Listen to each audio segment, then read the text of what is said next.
మీరు కొత్తగా business start చేయాలనుకుంటున్నారా? మీరు చేసే బిజినెస్ రిజిస్ట్రేషన్ చేసుకోవాలనుకుంటున్నారా? దెన్ వెంటనే మీరు కన్సల్ట్ చేయాలి లైసెన్స్ రస్తా.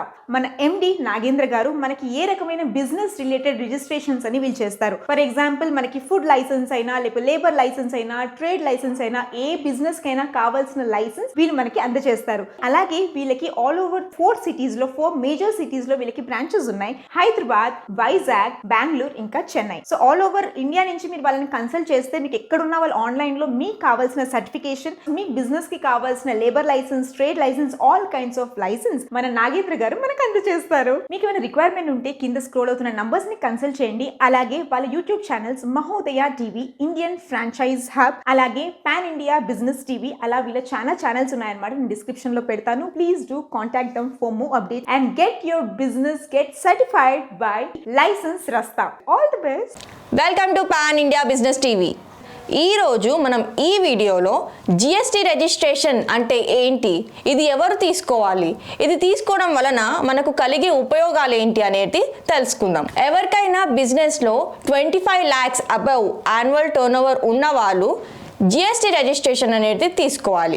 మ్యానుఫ్యాక్చరింగ్ చేసేవారు, ట్రేడింగ్ చేసేవారు, సర్వీసెస్ చేసేవారు, ఇలా ఏ బిజినెస్ చేసేవారైనా జిఎస్టీ రిజిస్ట్రేషన్ అనేది కంపల్సరీ తీసుకోవాలి. వేరే స్టేట్లో వచ్చేసి 40 lakhs యాన్యువల్ టర్నోవర్ ఉన్న వాళ్ళు జిఎస్టీ రిజిస్ట్రేషన్ అనేది తీసుకుంటారు. మనం ఏదైనా ప్రోడక్ట్ని పర్చేస్ చేసుకున్నప్పుడు మనకు జిఎస్టీ బిల్ అనేది వస్తుంది. ఆ బిల్ అనేది జిఎస్టీ అమౌంట్ని యాడ్ అయ్యి బిల్ అనేది వస్తుంది. ఆ బిల్ని మనం క్లెయిమ్ చేసుకోవాలనుకుంటే జిఎస్టీ అనేది మనకి కంపల్సరీ ఉండాలి. ప్రోడక్ట్ వైజ్గా సర్వీసెస్ చేసేవారికి ఏ ప్రోడక్ట్కి ఏ ట్యాక్స్ అనేది తెలుసుకోవాలనుకుంటే మీకు స్క్రీన్ పైన డిస్ప్లే చేయడం జరిగింది. ఈ జిఎస్టీ రిజిస్ట్రేషన్ అనేది మన పాన్ కార్డ్కి లింక్ అయ్యి ఉంటుంది. జిఎస్టీ తీసుకున్న వారు మంత్లీ కంపల్సరీ జిఎస్టీ రిటర్న్స్ అనేది చేసుకోవాలి. ఇలా కరెక్ట్ టైంకి మనం జిఎస్టీ రిటర్న్స్ చేసుకుంటేనే మనకు వేరే స్టేట్లో జిఎస్టీ రిజిస్ట్రేషన్ అనేది పాసిబిలిటీ ఉంటుంది. ఈ జిఎస్టీ అనేది స్టేట్ టు స్టేట్ డిఫరెంట్గా ఉంటుంది. ఒకవేళ మీరు కరెక్ట్ టైంకి జిఎస్టీ రిటర్న్స్ తీసుకోకపోతే మీకు పెనాల్టీ అండ్ మీ జిఎస్టీ అనేది క్యాన్సిల్ అవ్వడం జరుగుతుంది. మళ్ళీ మీరు కొత్త జిఎస్టీ అనేది చేపించుకోలేరు. జిఎస్టీ మంత్లీ రిటర్న్స్ చేసుకునేవారు ఇయర్లీ యాన్యువల్ రిటర్న్స్ కూడా చేసుకోవాలి. GST returns and IT returns రెండు సేమ్గా ఉండేలా మనం మంత్లీ ఫైలింగ్స్ చేసుకోవాలి. లేదంటే డిపార్ట్మెంట్ నుంచి నోటీసెస్ అనేటివి వస్తాయి. కొంతమంది నిల్ రిటర్న్స్ అనేది కరెక్ట్ టైంకి చేయరు.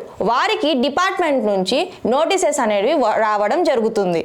జిఎస్టీ రిజిస్ట్రేషన్ తీసుకున్న వారు బిజినెస్ ప్లస్ అడ్రస్ని కూడా చేంజ్ చేసుకోవచ్చు. ఒక ప్రోడక్ట్ని మనం పర్చేస్ చేసుకున్నప్పుడు ఆ ప్రోడక్ట్ యొక్క వే బిల్స్తో మనకు స్టేట్ టు స్టేట్ ఆ ప్రోడక్ట్ని ట్రాన్స్పోర్ట్ చేయడం జరుగుతుంది. మన దగ్గర జిఎస్టీ రిజిస్ట్రేషన్ ఉంటేనే ఆ ప్రోడక్ట్ యొక్క డెలివరీ అనేది జరుగుతుంది.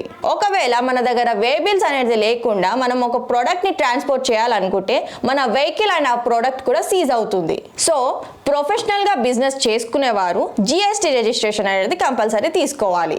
మేము all over India GST registrations అనేది చేస్తాము. మా బ్రాంచెస్ వచ్చేసి తెలంగాణలో హైదరాబాద్, ఆంధ్రప్రదేశ్లో వైజాగ్, కర్ణాటకలో బెంగళూరు అండ్ తమిళనాడులో చెన్నై. నేను ఎక్స్ప్లెయిన్ చేసిన జిఎస్టీ రిజిస్ట్రేషన్ మీద మీకేమైనా రిక్వైర్మెంట్ ఉంటే కిందున్న నెంబర్స్కి కాల్ చేయండి.